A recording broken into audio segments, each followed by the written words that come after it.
Booktube, welcome back to my channel. Today I just want to do a little recap of my September reading life. I've been working on a part 2 of my September reading vlog and I don't know when that's going to be up. So I have a lot of books here that I'm going to just briefly mention because September was my month where I tried again to read 30 books in 30 days. And let me just preface the rest of this video by saying that was a fail. I did not read 30 books in 30 days, but I read 25 books, which for me is a huge success. That is the most number of books I've ever read in a month. No, I didn't meet my 30 book target, but I read over 6,000 pages and I read some big books. I read some books that I've been wanting to read for years, books that have been on my TBR shelf, books that I have heard about, books that I've seen on lists, and always said I'm gonna get to them someday, and I finally got to them. I had some new releases. I read a couple of books for the finals for the Booktube prize, which I'm judging, which is gonna be announced next week. And I had a really great reading month. So while in one vein I failed to meet the goal that I set for myself, it really was an absurd goal. There's so much more going on in my life that to read 30 books, especially 30 books of this size, it was just probably impossible. But I tried and I did everything I could to meet the target. Didn't quite meet it, but I read 25 books, which I am super excited about. And so I'm just going to share with you what those 25 titles were. I don't have all the books anymore. Some of them I've already returned them to the library. And I'm not going to go in detail to tell you about all the books because I have been mentioning the books as the month has gone by. And I've done Friday Reads videos, at least 2, maybe 3 videos that I put up, Friday Reads discussions where I talked about these books, as well as I will at some point post some closer book reviews of these books. And a couple of them were Man Booker winners, which will have their own individual reviews. And I also did a single book review for Quichotte by Salman, Rushdie, which is a contender for this year's Booker Prize. So I've talked about all the books. I'm just going to go through and just show you all the 25 books that I read in September and a couple of sentences about why. And so we can kind of wrap this up. I'd love to do a book links video where I link all of these 25 books. Book links is a series that I started where I match each book with something it has in common with the book I read before it and the book I read after it. But those kinds of links work best when I'm reading one book at a time. These days I've been reading several books at once, doing buddy reads where I have a specific part of a book that I'm reading and also reading multiple other books on the same day. So it's a little bit difficult to remember all the links, but even more so to establish where chronologically I've read a book because I'm reading so many books at the same time. Do I link the book with the book that I finish right before it, or the book that I read while I was reading most of it? That's a lot of explanation, but the short answer is no, I'm not going to do a book links video just because I can't right now. So these are the 25 books. First one was Rites of Passage by William Golding, and this one is the imagined transcript of a journal of a gentleman from England who's traveling to Australia, and the people that he meets aboard this Navy ship that is taking him to this new life as he's about to go work in the colonies in Australia, and making comparisons between his social class and the people that he meets on board. This was a previous Man Booker winner, so there will be a full review coming in the Man Booker series. The second book I finished was The Far Field by Madhuri Vijay, and I returned that one to the library already. It followed a Hindu young woman living in India and the interaction that she had with Muslims, primarily a man who came into her life when she was just a child, and after her mother dies she goes to seek him out and meets his family and his extended relations. And it's about her learning about the conflict between Hindus and Muslims. Being a young woman, she's a little bit naive about the politics, but it was a fantastic read. Third book I finished was V.S. Naipaul's Miguel Street. This one is set in Trinidad, and it's a young boy who narrates his neighbors' lives, and it's told through short stories, short character sketches of the people who live on Miguel Street and what he's learning from them as he's growing up. It's a lot of things about that book that are set in the past for a reason. The fourth book I finished in September was Happiness by Aminatta Forna. This is a finalist for this year's BookTube Prize, and this one is set in London. It follows a group of characters who seem to meet randomly on the streets of London and then start relationships with each other. But it also has another storyline where we're following these wild animals, foxes and wolves, and how they interact with metropolitan societies. And so it seems to be a little bit about wildness and about wild things and how they become domesticated. You'll hear more about this when I talk about my pick for this year's BookTube Prize winner, because I can't tell you yet how I feel about that book until the finals have been announced. The next book I finished was Truman Capote's Breakfast at Tiffany's. This edition has some other short stories in the back, but I only read the title story. So on my spreadsheet, I only recorded the 111 pages that story took up. This one is set in New York and is narrated by a man who lives in an apartment building where he meets the young and mysterious and beautiful Holiday Golightly, or Holly as we know her.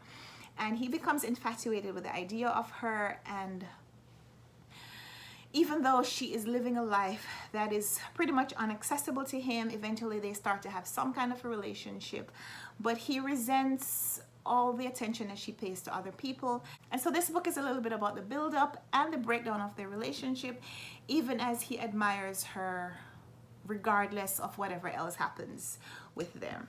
Next, I read A Place for Us by Fatima, Farheen, Mirza. This is another finalist for this year's BookTube Prize. And this one follows an Indian family and the expectations that the father has for his children, and how when they don't seem to live up to his expectations, how their relationship manifests. And so we get this back and forth chronology of what happens in this family as they're growing up.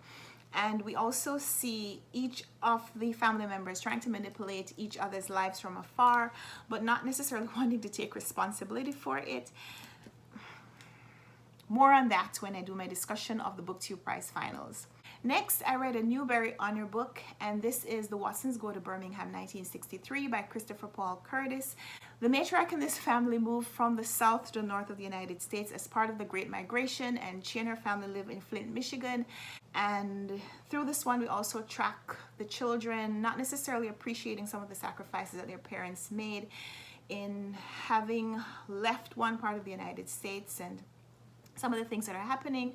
But because of the title, we also have them returning to Birmingham, Alabama, and seeing the culture shock from a different perspective as they go back and are there and are present when the church gets bombed and the children get killed. That incident that happened in 1963.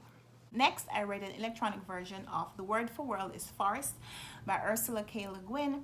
This one is set in a futuristic timeline, and it's also set on a fictional planet called New Tahiti, but also called Achira.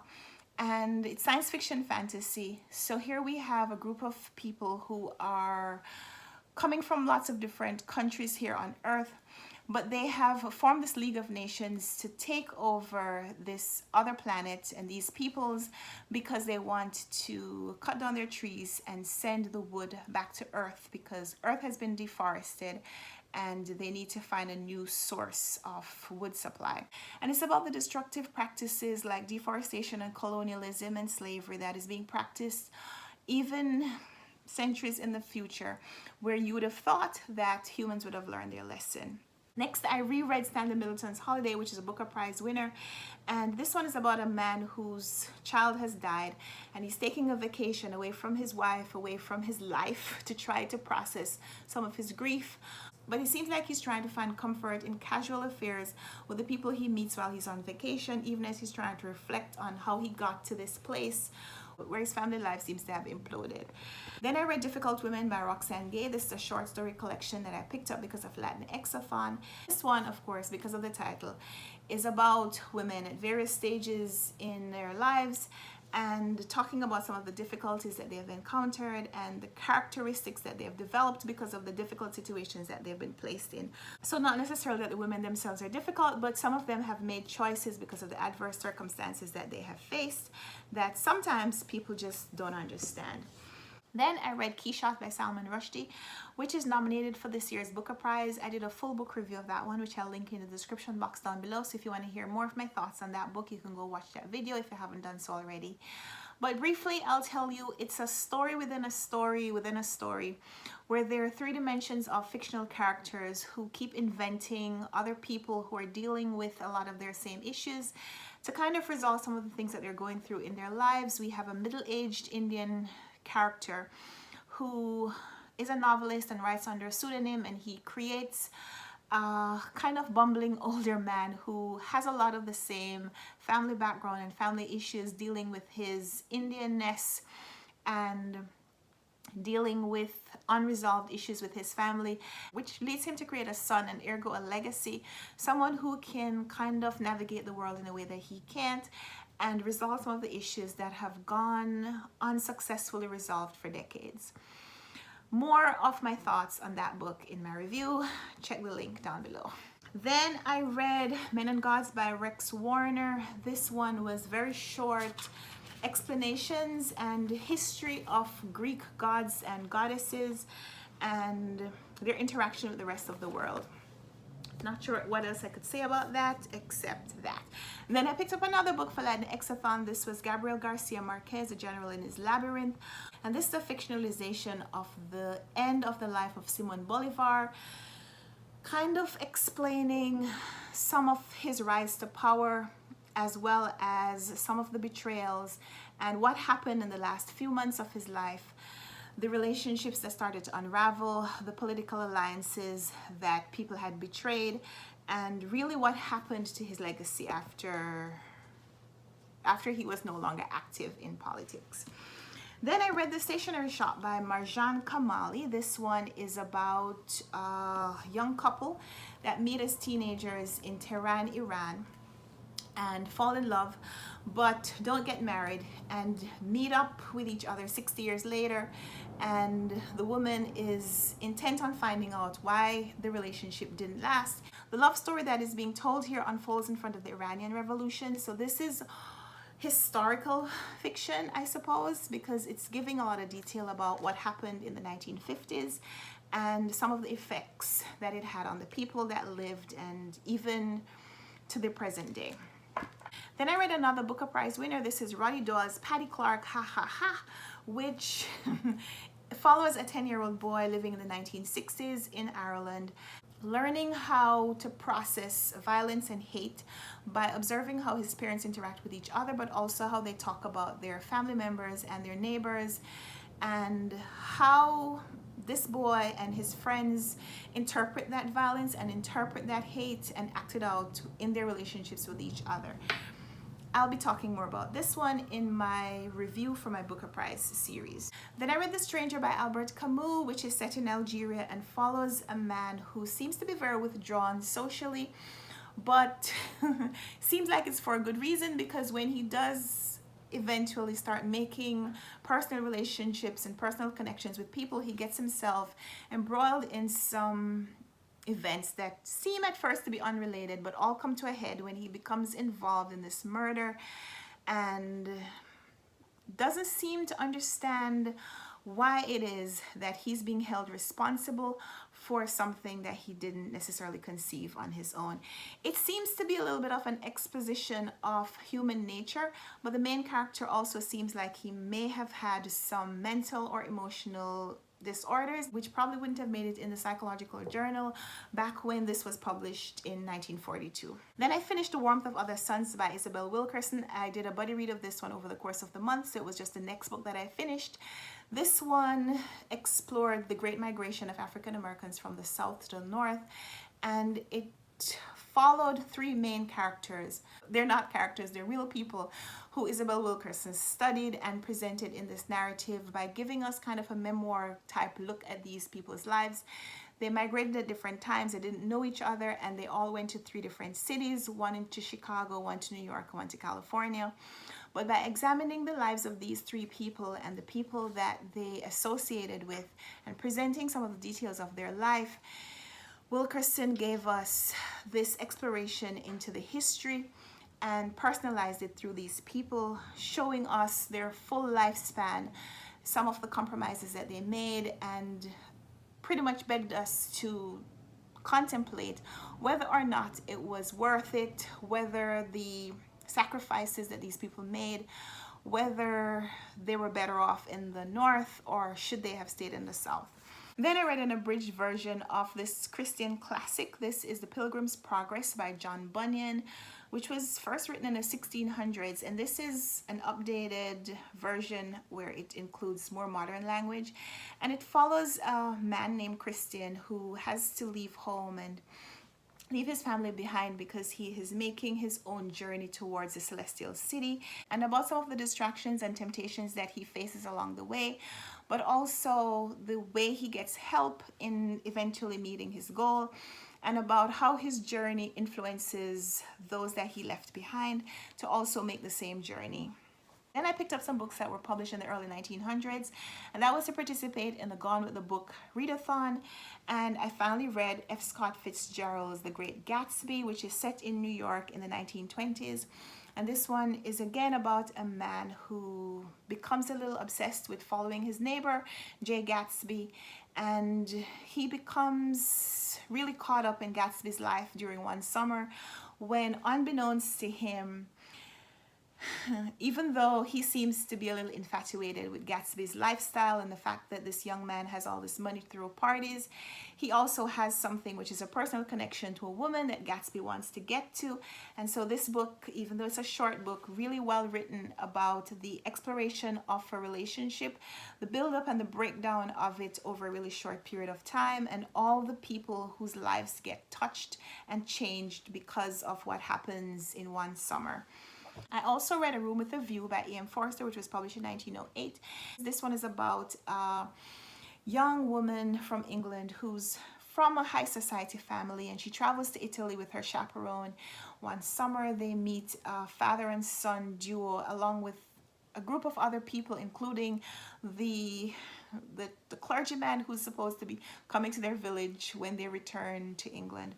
And just like that, the relationships that they started in Italy follow them home when they return to England and change their lives, including Lucy's engagement. Then I read Booker T. Washington's Up From Slavery. This was published in the early 1900s, and Booker T. Washington was born during slavery, so he was born a slave and was freed because of the Emancipation Proclamation, and it follows his journey as he becomes an educated man and champions for education for other blacks, but also describes his unique perspective on what that education should look like, among other things. I also picked up Joseph Conrad's Heart of Darkness, which was published in the early 1900s. This is again part of the Gone with the Book readathon, and this compendium has Heart of Darkness along with a previous story that was written about the main character in Heart of Darkness. So I read those two stories, but not the other stories that came after. In the story Youth, Marlowe is a young sailor just excited to be aboard this ship, and it shows the hardships that he and his crew face as they seem to be traveling but going nowhere aboard this ship. But in Heart of Darkness, he's now the riverboat captain, and he's sailing up the Congo and witnessing some of the brutality that accompanied colonialism and imperialism during the time in which this book was written. Then I read History of the Rain by Neil Williams. This one is set in Ireland and is written from the perspective of a young woman named Ruthie Swain who's trying to tell the story of her family by comparing her family members with salmon and talking about the influence that rain and water have had on her family members. It is her trying to work through her grief and through her losses, but also not trying to be borrowed down by the weight of the water, but showing the renewing force and the cyclical force, I suppose, of water and rain, where it comes from, where it goes, and what happens with it as she goes through all the people who have inhabited her life and inhabited her family, even though they're no longer present to give their sides of the story. Then I finished Remains of the Day by Kazuo Ishiguro, which is about an English butler who's been serving a family for a long time. He and his father before him have been butlers for this family in England. And now he has an American master who's given him time off to wander the countryside. And it gives him an opportunity to reflect on some of the choices that he's made and how it seems that he has put his job ahead of his life, and how he tries to work out some of the compromises that he's made and kind of atone for some of the regrets that he has, whether or not it may be too late to atone for them. Then the last book that I finished in September was The Famished Road by Ben Okri. This was a previous Man Booker winner, so I'll be doing a full review for my Booker Prize winning series. But just briefly, this is a main character named Azaro who is born in a Nigerian village, and it's about the struggle that he has trying to navigate between the spirit world, which seems to claim him even as he is born in the present world, and it's about him trying to bridge the gap as he feels constantly pulled and is being tempted by members of the spirit world, and his trying to assimilate into the world that he constantly inhabits. Set in Nigeria, there's a lot of magical realism and spiritualism in this book, so I'll be discussing this in depth in my review. Look out for that series, more videos from that series coming soon. And so those are the 25 books that I read in September. I'd love to hold them up, but I can't. This is some of them. I'm not even going to try to put the rest of them on here. 25 books, over 6,000 pages. No, I didn't meet my goal, but I came as close as I possibly can. I think, I don't know, maybe I'll try it again. Not in October, definitely not in October. I'm going to be posting another video soon where I talk about my reading plans for October, even though I know it's late. I am doing Victober, I'm doing some read-alongs. I'm going to share all of that information with you in my next video maybe, or the one after that. So stay tuned for that video, but thanks for watching this one. Give me a thumbs up if you liked it, subscribe if you want to see more. Let's talk in the comments, and I'd love to hear from you. What was the best book that you read in September? We'll talk down there, and until next time, happy reading. Bye.